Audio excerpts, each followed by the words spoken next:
थांनाय 15 दिन से विभिन्न ग्रुप आलादा आलादा ग्रुप हिसाबै आरो बे ओनसोलाव थानाय गासैबो religious groups religious organisation social organisation बे गासैखौबो लोगो हमनाय सावरायनाय जादों आरो सावरायनायाव बे 1.5 बोसोरनि थाखायबाबो सिडली समष्टिनिफ्राय उफ्रा बिसायख'थिनि गेजेरजों सासे थान्दै हरनांगोन बे बाथ्राखौ जों रायजोफोरनो बुजायदों आरो बेयाव बुजायदों जे जोंहा बे समष्टिनिफ्राय जायफोर केन्डिडेट बिथांमोनहा गासैबो बर'आनो दा बेनिखाय बर' होननानै जोंहा गोबाङानो एसे कनफिउसन जानो हागौ सोरखौ जोगारगोन सोरखौ नाजावगोन हयथ' सोरबा सोरनिबा खुरमा जातिबो थानो हागौ गामिसेनिबो जानो हागौ दा बेबायदि हिसाबै जों भटखौ सोरनो होनाया मोजां जागोन बे बाथ्राखौ एसे रायजोफोरनो बुजायदों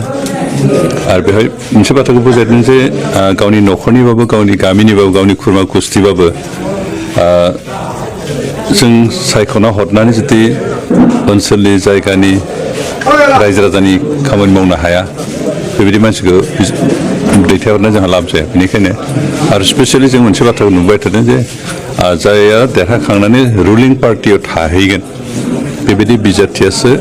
जोंनि थाखाय खामानि मावनो हायो जाय अपोजिसनाव थाहैगोन बिथांमोना खुनुदिन खामानि मावनो हाया बेनिखायनो जों रायजो राजाफोर बेखौनो खावलायदों जे नोंथांमोना खुरमा गुस्थि होननानै गावनि गामिनि होननानै गावनि बाय बाहागि होननानै जायखौ बेखौनो सायख'वालासिनो जायहा सरकारजों थाहैगोन देरहाखांनायनि उनाव रुलिं पार्टिनि एमएलए जाहैगोन बेबायदि बिजाथिखौ जाहाथे भट होयो मानसि हिसाबै जों रावखौबो गाज्रि होना कंग्रेसनि जाय जों बिजाथि मानसि हिसाबै गोरों गोरा मोजां बिपिएफनि बिजाथि आबसु आन्दलन समाव गोबां सेक्रिफाइस खालामनाय साकरि गारलायना फैनाय मानसि आरो हाइ फाइ फेमिलिनि सोद्रोमा बिथांखौ जों गाज्रि होनना बुङा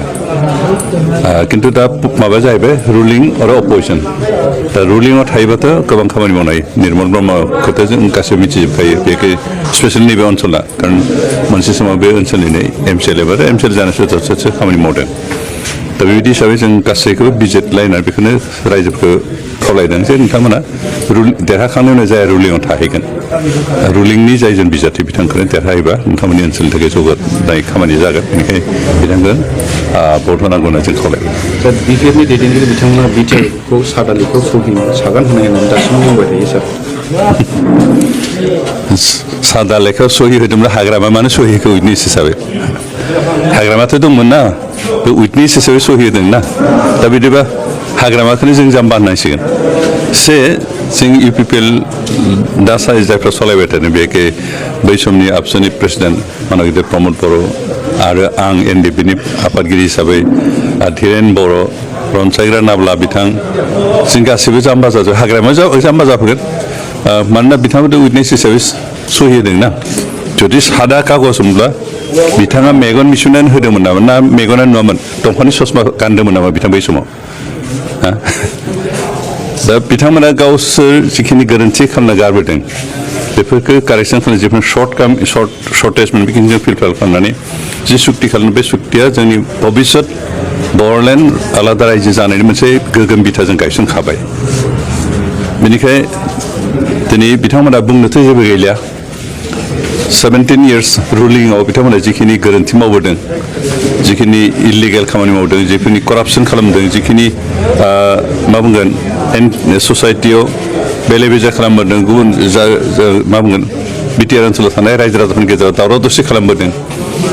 पार्सियेलिटि खालामदों बेबायदि खालामनो थाखाय जोंनि गेजेराव गोजोन थासारि गैयामोन दावराव दावसि सोमजिहोदोंमोन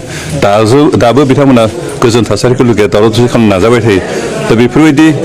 एन्टि ससियेल एक्टिभिटिसफ्राव जायखौ मोनसे सिभिलाइज ससाइटिया लुगैयो बेबायदिखौ बिथांमोना खामानि मावनो हायिखाय गावसोरनि फेलारफोरखौ दोनखोमानो थाखाय बायदिसिना ब्लेम होनानै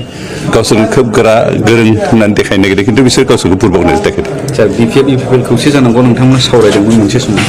दासिमबो माबायदि थासारि सावरायनायाथ' सावरायबाय थादों दासिमबो बन्द जायाखै ओरैनो रायजो राजाफ्राबो